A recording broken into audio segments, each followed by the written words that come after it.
pemirsa, tadi kita habis menyaksikan ya, ada otot, ada juga kram. Aduh pas banget nih Dokter Ekles. Iya, kenapa Intan? Aku tadi pagi baru aja kram banget nih kaki aku, sakit banget dokter. Aku udah coba kayak relax-relaxin, tapi tetap muncul lagi. Gimana sih caranya ngatasinnya kalau misalnya aku kram kaki? Intan ingat, pertama adalah jangan panik.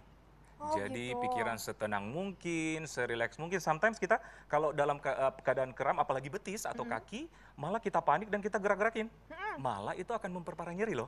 Oh, Gitu. emang harusnya gimana caranya? Ya, jadi harus rileks, harus tenang, posisi tubuh dalam keadaan lurus. Oke. Sebisa mungkin. Contohnya gimana dokter? Nah, terus ada juga di samping posisi dalam keadaan lurus bisa dilakukan stretching.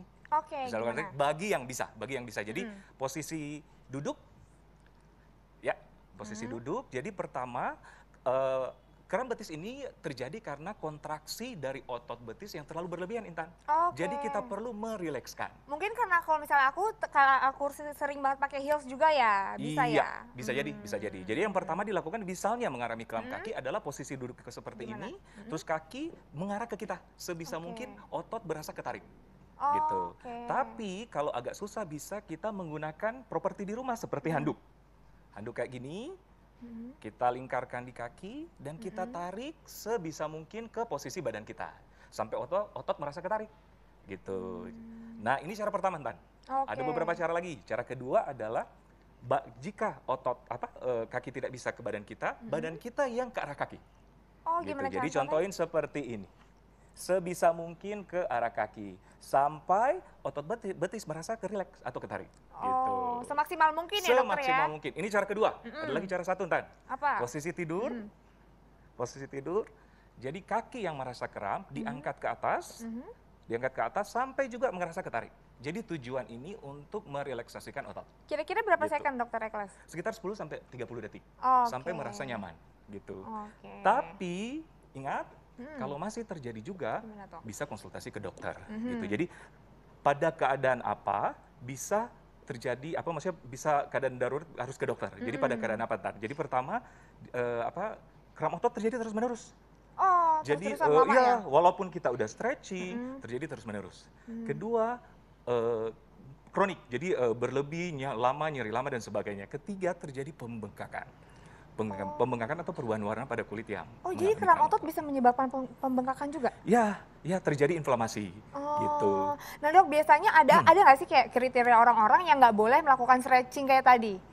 Ya benar. Jadi ada orang-orang yang mengalami cedera, itu yang cedera dalam posisi tadi tidak dianjurkan mengalami posisi tadi.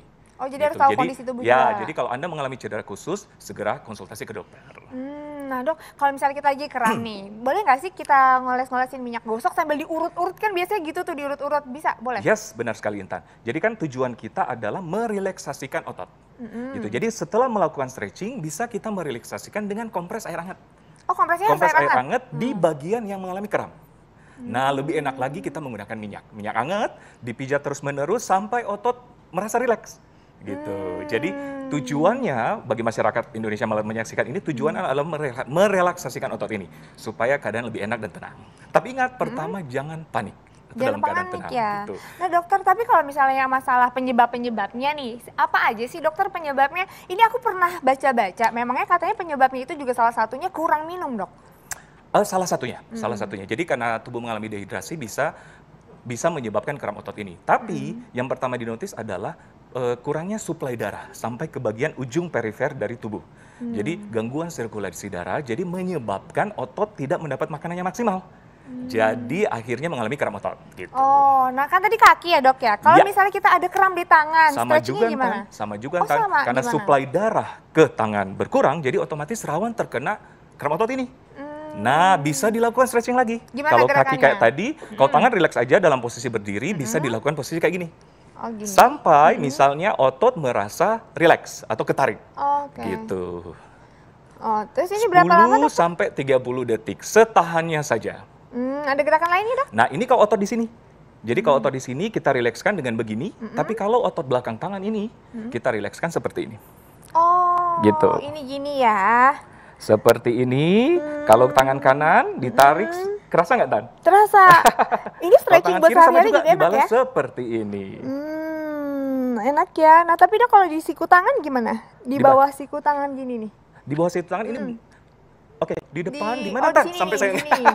Di sini. Oke, di atas ini berarti berhubungan dengan otot di atas ini. Iya. Jadi tetap sama posisi rileks seperti ini. Oh, jadi kayak gini. Oke. Kalau tadi di belakangnya Di kayak belakangnya gini. posisi seperti ini. Ingat, misalnya tangan ini, tangan berada di belakang, ini yang ditarik dengan tangan kiri se-stretch mungkin.